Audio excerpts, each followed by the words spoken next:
The MacBook Neo is the kind of product I never expected Apple to make. At first glance, it almost feels anti-Apple. For years, the cheapest MacBooks have usually started at $999 aside from older models like the MacBook Air M1, which sometimes dropped as low as $699 during sales. But the MacBook Neo starts at just $599 for education users. That is a massive $500 less than the new MacBook Air M5. A price hike that should raise a lot of concerns, and honestly it does. But after spending time testing the MacBook Neo, I can say this clearly, it is the most complete laptop I have ever used under $600. It also beats every Windows laptop in its class, and it outclasses most Chromebooks too. For $599 you get a strong aluminum body, a bright and colorful 500 nit display, and a surprisingly fast A18 Pro chip that handles everyday tasks with ease. Web browsing, video playback, casual gaming, and day-to-day productivity all feel smooth. On top of that, the side speakers are far better than you would expect at this price.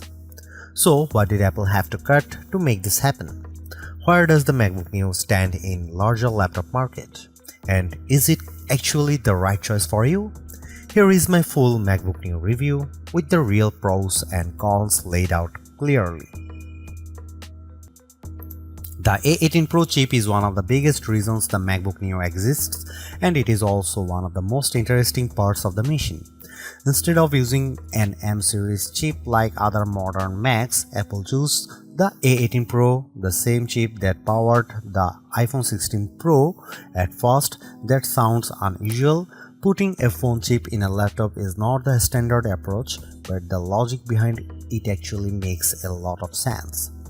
Apple has far more experience designing mobile chips than computer chips, and its high-end iPhone silicon is now extremely powerful in a low-cost laptop that may be smarter than using a weak traditional laptop chip that struggles to keep up. By using an older iPhone chip, Apple lowers the cost without sacrificing too much real-world performance. So why not use an older M chip like the M1? Apple says the A18 Pro has a 16-core neural engine that is better suited for on-device AI tasks, including Apple Intelligent features inside macOS.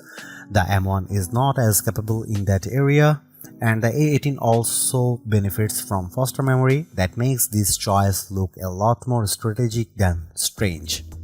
And because the A18 Pro is still a 64-bit ARM-based chip, the MacBook Neo runs full macOS, not a restricted mobile operating system. You are not stuck with iPhone apps. You can run standard Mac software just like you would on a MacBook Air, MacBook Pro, Mac Mini, or Mac Studio.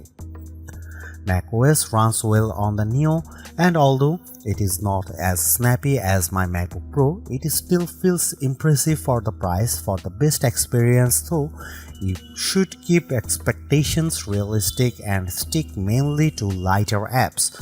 I used built-in tools like GarageBand and Keynote, and both run smoothly.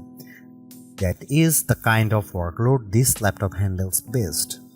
You can still go beyond that. I installed Steam, which requires Rosetta on non-Intel hardware, and it worked. That shows how open the MacBook Neo is compared with Chromebooks, which are still far more limited in the apps they can run. Some budget Windows laptops also ship with Windows 11 in S mode, which is basically a locked down version of Windows that awkward app restrictions. The MacBook Neo avoids all of that. In practical terms, this makes the Neo much more flexible than a Chromebook or a Windows S mode laptop. It is also more useful than an iPad Pro in some ways, even though the iPad Pro may be more powerful on paper. The reason is simple: the Neo runs full Mac software, not iPad OS apps. Apple's ecosystem features also work here. You can mirror your iPhone, drag and drop files, make calls, send messages, share your clipboard, and use an iPad as a secondary display. I tested it with the latest M5 iPad Pro, and the setup worked extremely well. That is important because it means the MacBook Neo does not feel like a second-class Mac. You still get the same broad Apple experience as you do on more expensive models, and that is a huge win for a lower cost device. The limits are really about hardware, not software. If you want to do heavy 3D work, advanced video editing, or large creative projects, the MacBook Neo is going to struggle. It is not built for those jobs. The biggest concern is the 8GB of unified memory. That is enough for basic use, but it is not generous by modern standards. And because the memory is unified, it is shared between the system and graphics, which makes multitasking tighter than it would be on a laptop with more memory. During my testing with Safari, Keynote, GarageBand, and a Steam download, all active memory uses climb to around 6.48GB to 7GB. That is dangerously close to the ceiling. Once you get too close to the limit, performance starts to dip.